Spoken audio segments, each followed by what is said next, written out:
Guys story को start करने से पहले हमारी टीम की तरफ से एक इम्पॉर्टेंट नोटिस आया है।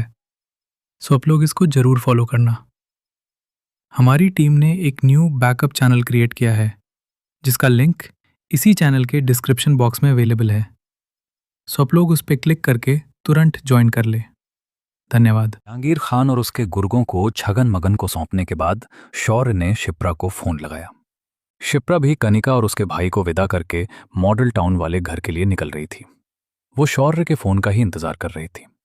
उसे शौर्य पर गुस्सा भी आ अगर रहा था आपको अच्छा कि लगे शूटिंग से तो आने के बाद वो मिक्सडोज को कहीं और सब्सक्राइब बिजी करें। हो गया था। शौर्य का फोन आने पर उसने उसे शिकायती लहजे में कहा, अब हो गए फ्री? हाँ, तुम बताओ तुम कहाँ हो? शौर्य उत्साहित स्वर में बोला। अभी ये पूछने की क्या जरूरत है? देख लो, कोई और काम रह गया होगा तो पहले वो निपटा लो। मैं कहाँ जा रही हूं? शिप्रा तंज भरे स्वर में बोली। शौर्य समझ गया कि शिप्रा फिर से उससे नाराज हो गई है। वो फिर से उसकी नाराजगी मोल नहीं ले सकता था, इसलिए खुशामदी स्वर में बोला, ये तुम कैसी बात कर रही हो? तुमसे ज्यादा जरूरी मेरे लिए क्या हो सकता है? तुम ये तो बताओ, इस समय तुम कहाँ हो? शिप्रा पहले से ही शौर्य से 2 दिनों से दूर थी, इसलिए वो ज्यादा अभी नाराजगी भी शो नहीं कर सकती थी कि कहीं फिर से वो कहीं और ना बिजी हो जाए। इसलिए वो बोली, कितना इंतजार करती? अब तो मैं घर पहुंचने वाली हूं। क्या तुम वापस पैराडाइज होटल आ सकती हो? मुझे भूख भी लग रही है, साथ में खाना खाएंगे। शौर्य सुकुचाते हुए बोला। वो चाह रहा था कि बाहर साथ में खाना खाकर वो शिप्रा की नाराजगी को दूर कर सकता है। मैं खाना खा चुकी हूं, अब मुझे नहीं खाना है। तुम अपना देख लो, तुमको जो करना है वो करो। शिप्रा ने रूखा सा जवाब दिया। अच्छा। शौर्य के मुंह से इतना ही निकला। फिर आगे कुछ और बोलने की उसकी हिम्मत नहीं हुई। उसने फोन रख दिया और सोचा, अब क्या करे। जिस बात के लिए उसने जल्दी किया कि वो शिप्रा से जाकर मिलेगा, उसका ठंडा रिस्पॉन्स देखकर उसका उत्साह खत्म हो गया। उसने सोचा वो अकेले होटल पैराडाइज चला जाए और खाना खाने के बाद फिर घर जाए, क्योंकि घर पहुंचते पहुंचते ज्यादा रात हो जानी थी और उस समय गिरजा से खाना बनवाना सही नहीं था। उसने यही किया। पहले होटल गया और खाना खाने के बाद वो घर पहुंचा। घर पहुंचते पहुंचते रात के 11 बज गए थे। गिरिजा ने जब उसको घर आते देखा तो पूछा भी कि क्या वो खाना बना दे, पर शौर्य ने मना कर दिया। वो शिप्रा के कमरे के बाहर पहुंचा। उसने दरवाजे पर हल्का धक्का दिया, पर दरवाजा अंदर से बंद था। ऐसा कम ही होता था कि शिप्रा अपने कमरे का दरवाजा बंद करके सोती थी, पर आज शौर्य से नाराजगी जाहिर करने का उसका यही तरीका था। शौर्य ने दरवाजे पर दस्तक दिया, पर अंदर से कोई आहट नहीं हुई। उसने सोचा कि क्या शिप्रा सो गई है। उसने घड़ी की तरफ देखा। 11 से ज्यादा बज रहे थे। अगर वो सो भी गई होगी तो कोई बड़ी बात नहीं थी। शौर्य ने दोबारा दरवाजे पर दस्तक दी तो अंदर से शिप्रा की आवाज आई। कौन है? मैं हूं, शौर्य धीरे से बोला। वो नहीं चाहता था कि घर में किसी और को पता चले कि वो शिप्रा के दरवाजे के बाहर खड़ा है। क्या है, दरवाजा क्यों पीट रहे हो? शिप्रा का रूखा स्वर सुनाई दिया। दरवाजा खोलो, मुझे सोना है, शौर्य हिम्मत करके बोला। मैं सो रही हूं, मैं अभी उठ नहीं सकती, शिप्रा का भावलय स्वर सुनाई दिया। शिप्रा जब एक बार नाराज हो जाती थी तो फिर उसे मनाना बड़ा मुश्किल होता था। शौर्य ने 1-2 बार और दरवाजे पर दस्तक दी, पर उसके बाद अंदर से कोई आहट सुनाई नहीं दिया। इसका मतलब अब शिप्रा जानबूझकर शौर्य को इग्नोर कर रही थी। शौर्य समझ गया कि अभी कुछ भी करने का कोई फायदा नहीं है। थक कर वो वापस अपने कमरे में ही चला गया। कमरे में आकर शौर्य सोचा, अगर पहले पता होता कि घर आकर भी शिप्रा की नाराजगी ही झेलनी है तो वो छगन के अड्डे पर ही चला जाता। वो जहांगीर खान से पता करने की कोशिश ही करता कि उसको मारने की सुपारी उसे किसने दी। उसने एक बार को सोचा कि क्या वो अभी दोबारा चला जाए। उसने एक बार फिर से घड़ी पर निगाह डाली। 11:30 होने वाले थे। अगर वो अभी छगन के अड्डे के लिए निकलता भी है तो वहां पहुंचते पहुंचते 12 बज जाएंगे। इतनी रात को दूसरों की नींद खराब करना सही नहीं है। ये सोचकर उसने अभी जाने का अपना विचार बदल दिया। उसने अपने कमरे का दरवाजा अंदर से बंद किया और अपने बिस्तर पर चला गया। बिस्तर पर परे परे वो शिप्रा के व्यवहार के बारे में सोचने लगा।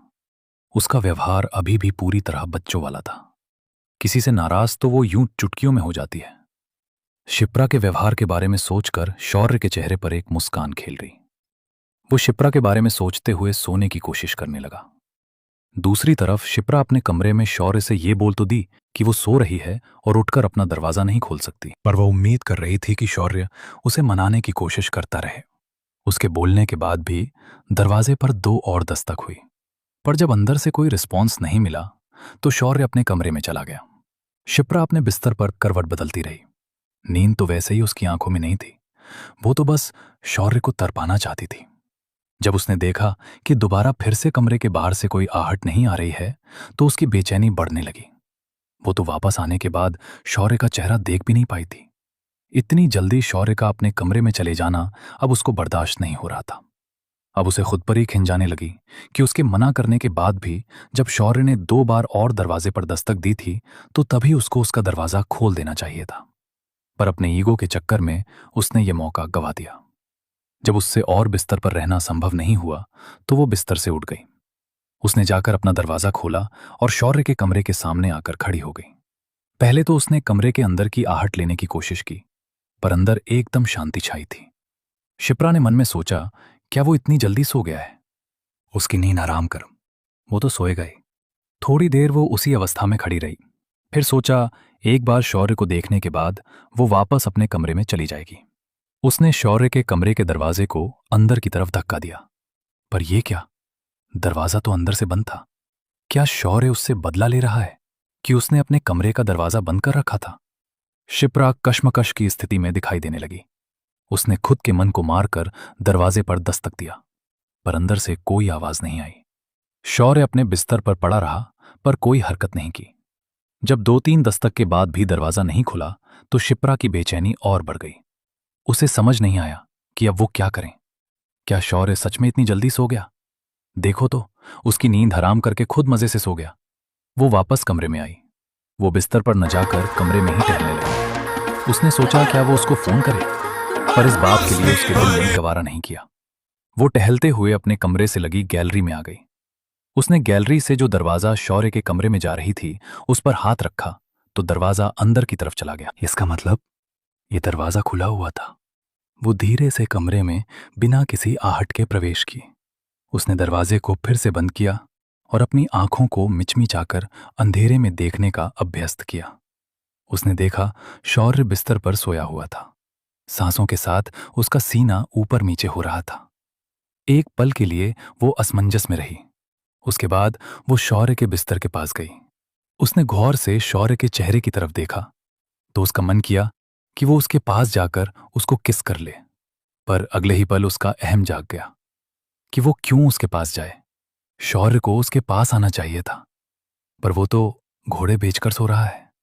उसका मन किया कि जब वो जाग रही है तो उसे भी जगा दे, पर उसकी हिम्मत नहीं हुई। जब थोड़ी देर वो शौर्य को देखती रही तो अब उसको खुद को खड़ा रखना मुश्किल लगने लगा।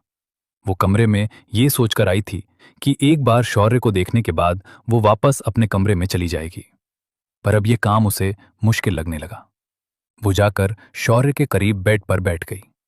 उसका मन किया कि वो शौर्य को हिलाकर उठा दे, पर अगले ही पल उसे लगा, नहीं, ये 2 दिनों का थका हारा आया है, इसलिए इसका सोना ही सही है। शिप्रा ने अपने मन में निश्चय किया कि अब वो इसी कमरे में सोएगी। वो शौर्य के बगल में लेट गई और शौर्य के चेहरे की तरफ देखने लगी। वो शौर्य से गुस्सा तो बहुत थी, पर उसको नींद में देखकर उसका सारा गुस्सा उड़न-छू हो गया। उसका मन तो उसकी बाहों में जाने को मचलने लगा। शिप्रा से रहा नहीं गया तो वो शौर्य के और करीब चली गई। उसने अपना सर उसके सीने पर रख लिया और उसके शरीर को अपनी बाहों में भर लिया। अब जाकर उसके दिल को चैन मिला था। शौर्य की गर्म सांसें शिप्रा के मस्तक को छू रही थीं। शिप्रा ने सर उठाकर देखा कि कहीं शौर्य जाग तो नहीं रहा है, पर शौर्य निश्चल पड़ा रहा। उसने उचककर शौर्य के होंठों पर एक किस ले लिया और फिर से उसके सीने पर अपना सर रख लिया। जहां शिप्रा ये सब हरकत कर रही थी उस समय शौर्य जाग रहा था, पर वो ऐसा ही जता रहा था जैसे वो गहरी नींद में है। शिप्रा का समीप शौर्य की बेचैनी बढ़ा रही थी, पर उसे पता था कि अगर शिप्रा को पता चल गया कि वो सिर्फ सोने का नाटक कर रहा है तो दोबारा उसको उसके गुस्से का सामना करना पड़ेगा। इसलिए शौर्य जगे होने के बावजूद भी सोने का नाटक करता रहा, जबकि शिप्रा शौर्य के सीने से लगकर सो गई और शौर्य सोने का नाटक करते हुए जागता ही रह गया। सवेरे शिप्रा की नींद खुली तो वो शौर्य के सीने पर ही थी। उसने जी भरकर शौर्य के चेहरे को देखा। अब तक उसके दिल का गुबार थोड़ा शांत हो गया था। उसने कसकर शौर्य को अपनी बाहों में भींच लिया। वो शौर्य के उठने का इंतजार करने लगी। शौर्य की भी आंखें जाने कब लग गई थीं। शिप्रा के उसको कसकर बाहों में भींचने से शौर्य की नींद तो खुल गई थी, पर उसने शिप्रा को पता नहीं चलने दिया कि वो जाग गया है। वो उसके बिस्तर से उठने का इंतजार करने लगा, पर शिप्रा तो जैसे कसम खारिक ले रही थी कि वो शौर्य के बिस्तर छोड़ने के बाद ही उठेगी। शिप्रा बेड पर उठकर बैठ गई थी। वो सिरहाने से टेक लगाकर शौर्य को देखे जा रही थी। तभी उसने महसूस किया कि बाहर गिरजा उसके कमरे के दरवाजा खटखटा रही है। शिप्रा शौर्य के कमरे में बालकनी के रास्ते आई थी, इसलिए गिरजा तो यही समझ रही होगी कि शिप्रा अपने कमरे में है। शिप्रा जल्दी बेड से उठी और बालकनी के रास्ते अपने कमरे में पहुंच गई, जबकि शौर्य शिप्रा के उसके कमरे से जाते ही बेड से उठ गया और फ्रेश होने के लिए बाथरूम में चला गया। उसे समझ नहीं आ रहा था कि वो शिप्रा से इतना क्यों डर रहा है। बाथरूम से निकलने के बाद वो कमरे में रुका नहीं और नीचे डाइनिंग रूम में आ गया, जहां मेघा पहले से बैठी चाय पी रही थी। उसने शौर्य को नीचे आते देखा तो गिरजा से बोलकर उसके लिए भी चाय मंगवाया। दूसरी तरफ शिप्रा जब अपने कमरे में आकर दरवाजा खोली तो गिरजा उसके लिए चाय लेकर आई हुई थी। वो गिरजा को चाय टेबल पर रखने को बोलकर वॉशरूम में चली गई। वॉशरूम से बाहर आने के बाद उसने चाय का कप लिया और पीते हुए बालकनी के रास्ते ही फिर से शौर्य के कमरे में पहुंच गई। पर वहां पहुंचकर उसने देखा कि बेड तो खाली है। इसका मतलब शौर्य उठ गया, पर वो उसे कमरे में कहीं नजर नहीं आया। उसने वॉशरूम की तरफ देखा तो वो उसे खाली नजर आया। इतनी जल्दी उठकर वो कहां चला गया? उसने मन ही मन सोचा। वो शौर्य को तलाश करती हुई नीचे डाइनिंग रूम की तरफ बढ़ गई। उसने उसे वहां मेघा के साथ बात करते हुए देखा।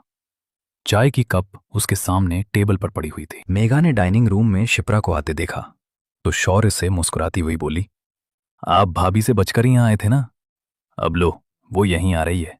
अब आपकी खैर नहीं, मैं तो अपने कमरे में जा रही हूं। मेघा की बच्ची, मुझे मुसीबत में छोड़कर तुम कहां जा रही हो? यहीं बैठो ना। शौर्य मेघा से धीरे से बोला, पर मेघा शौर्य की बात को नजरअंदाज कर वहां से चली गई।